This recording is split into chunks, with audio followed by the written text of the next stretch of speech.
Kisah raksasa Alawaka. Menaklukkan Yaka Alawaka dengan kesabaran.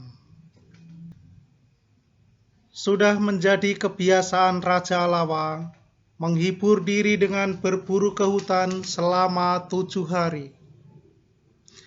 Pada saat itu, seekor rusa dapat meloloskan diri dari kepungan raja.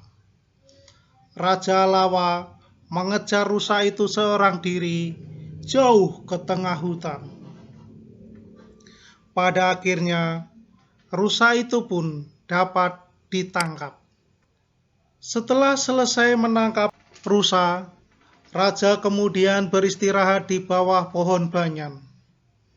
Pohon banyan ini adalah tempat kediaman Yaka Alawaka. Yaka Alawaka menangkap raja yang sedang berteduh di bawah pohon itu. Raja amat ketakutan dan berjanji apabila Yaka Alawaka tidak membunuh dan melepaskannya, maka ia akan mempersembahkan korban sebagai pengganti dirinya. Yaka Alawaka pun menyetujui permintaan raja tersebut. Ia kemudian melepaskan Raja Alawa kembali ke istananya. Sesampainya di istana, Raja Alawa sangat kebingungan. Ia pun berpikir keras apa yang ia bisa persembahkan kepada raksasa Alawaka. Janji adalah hutang. Demi janjinya dan keselamatannya, raja mengorbankan rakyatnya selama 12 tahun.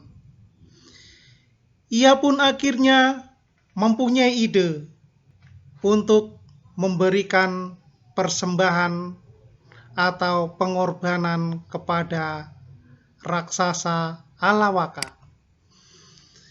Yang pertama yaitu orang-orang yang dijatuhi hukuman mati atau narapidana yang dijatuhi hukuman mati.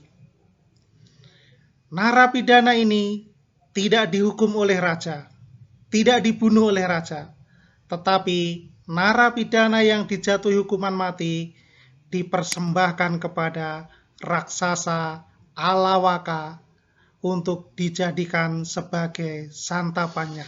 Kemudian setelah para narapidana yang dijatuhi hukuman mati habis, kemudian raja berpikir keras, siapa sebagai pengganti dari narapidana tersebut?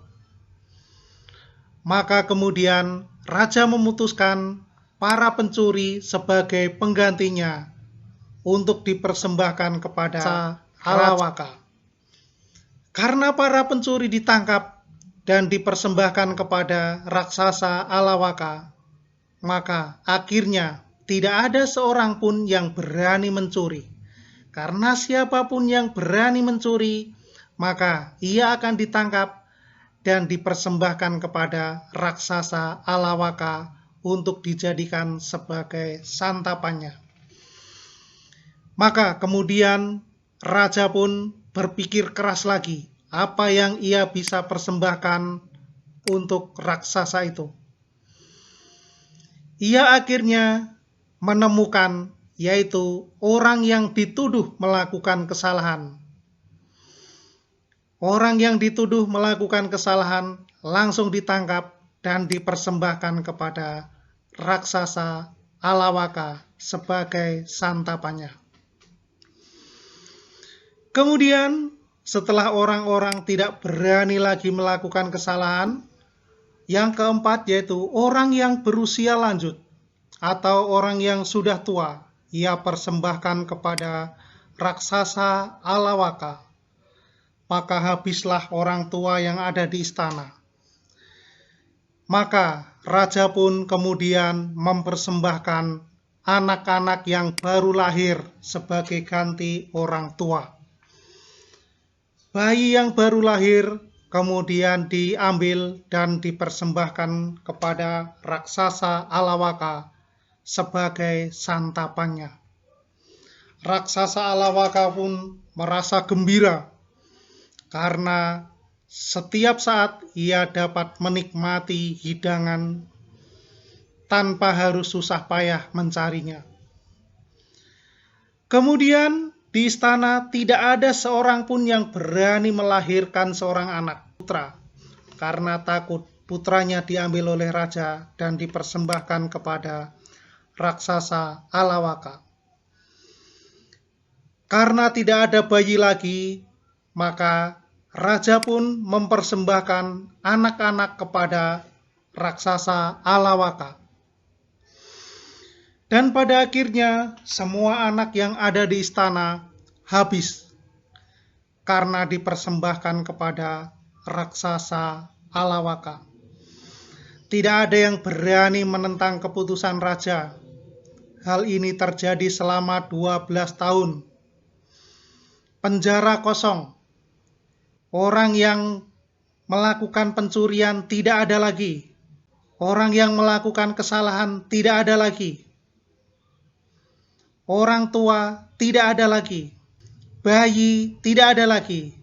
Dan akhirnya tinggal satu orang anak, yaitu anak raja sendiri. Dengan berat hati, raja akan mempersembahkan anaknya kepada raksasa Alawaka. Akankah raja kemudian tega mempersembahkan anaknya sendiri kepada raksasa Alawaka? Kita simak cerita selanjutnya.